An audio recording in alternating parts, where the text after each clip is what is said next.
pada kali ini kita akan bincangkan tentang sebuah segitiga yang agak istimewa dan popular ya, yang kita panggil sebagai segitiga Pascal yang bentuknya nanti seperti ini. Okey. Di mana nanti dalam petak-petak kosong itu kita akan isikan dengan nombor-nombor tertentu. Jadi segitiga Pascal ini dia punya sejarah dia agak panjang ya, sejak tahun lebih kurang tahun 1200 begitu. Sehingga sekarang ianya masih lagi menarik minat ramai ahli matematik untuk mengkaji tentang keistimewaan nombor-nombor ataupun pola-pola nombor yang timbul setelah kita masukkan nombor-nombor tertentu di dalam petak-petak itu.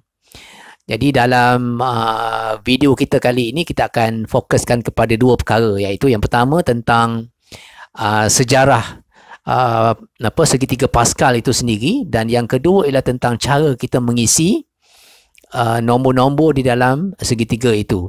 Tentang apakah pola-pola yang dikatakan istimewa itu yang ada dalam segitiga Pascal ini.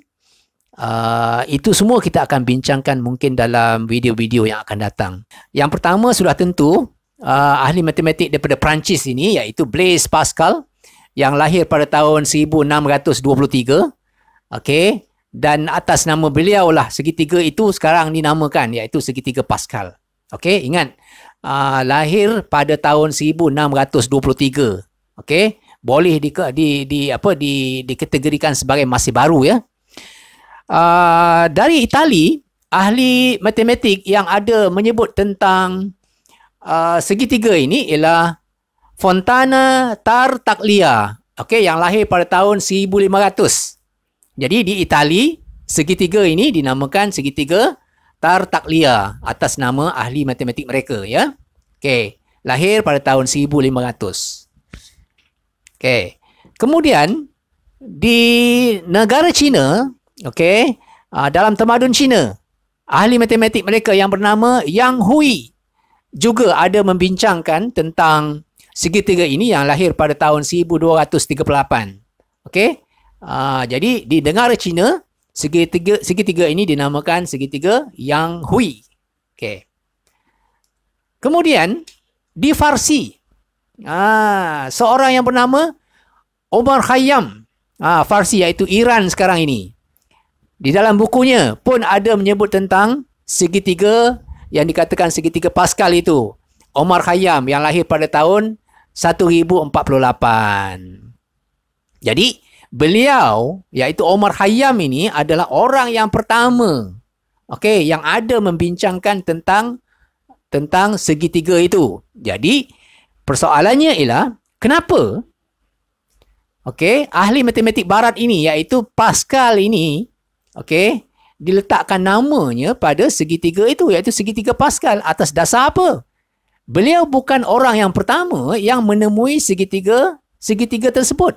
Orang yang pertama yang menemui segitiga itu ialah, yang ada membincangkannya ialah Omar Khayyam. Ya, itu sedikit tentang sejarah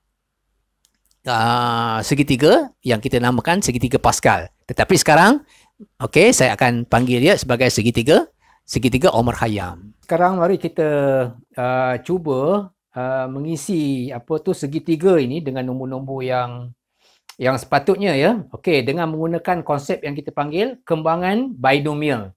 Okey, binomial ialah sebutan seperti A tambah B ataupun X tambah Y. Okey, yang ini untuk pertama kalinya kita letakkan kuasa sifar. So A tambah B kuasa sifar sama dengan 1. Kemudian seterusnya A tambah B kuasa 1. Okey, seperti ini. A tambah B kuasa 1 sama dengan A tambah B. Dan yang kuasa 2 punya, A tambah B kuasa 2 sama dengan A kuasa 2 tambah 2AB tambah B kuasa 2. Pada peringkat ini, saya nak tunjukkan bagaimana kita nak mengisi petak-petak dalam segitiga ini dengan menggunakan semua perkali yang ada. Okey, untuk yang pertama ni, 1. So, kita letakkan dalam kotak yang pertama sini, atas sekali, kita letakkan 1. Untuk kembangan A tambah B kuasa 1, kita dapat A tambah B kan, So, dia punya perkali untuk A ialah 1, perkali untuk B ialah 1 juga. So, sini 1, 1. Dalam petak sini, kita letakkan 1, 1. Begitu ya. Untuk A tambah B, kuasa 2, okay, kembangan yang kita dapat ialah semua ini dan perkali bagi A kuasa 2 ialah 1, perkali bagi AB ialah 2 dan perkali bagi B kuasa 2 ialah 1. So, semua perkali yang kita ada ialah 1, 2, 1. Itu yang akan kita masukkan dalam baris yang ketiga ini. So, kita ada 1, kita ada 2 dan kita ada 1. So, mari kita teruskan proses ini. Untuk A tambah B kuasa 3 yang ini. A tambah B kuasa 3. Bila kita kembangkan, kita akan dapat A kuasa 3 tambah A kuasa 2B. Perkalinya 3. Ada 3AB kuasa 2 tambah B kuasa 3. Jadi perkali yang ada ialah 1, 3, 3, 1. Masukkan dalam petak sini. 1, 3, 3 dan 1.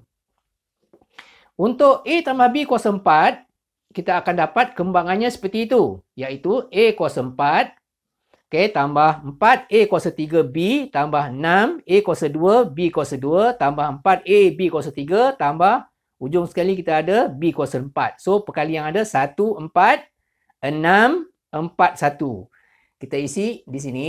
So, kita ada 1, ada 4, ada 6. Ni, kemudian ada 4 dan ada 1. Dan begitulah seterusnya untuk kuasa 5 dan yang lain-lain. Okey. Kalau kita teruskan untuk A tambah B kuasa 5, kita akan dapat, sini kita akan dapat 1, sini ada 5, sini ada 10, ada 10, ada 5 dan ada 1. Okey, itu perkali yang kita dapat untuk kembangan binomial untuk A tambah B kuasa 5.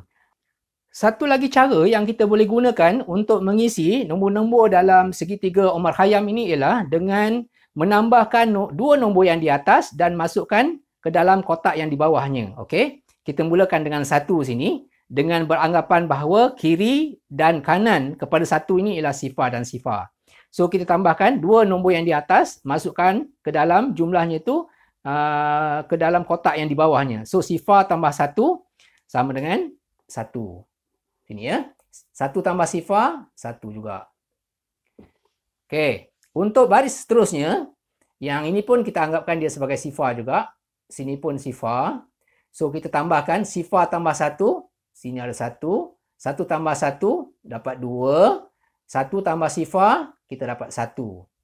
Okey, mari kita teruskan proses ini. Untuk baris seterusnya.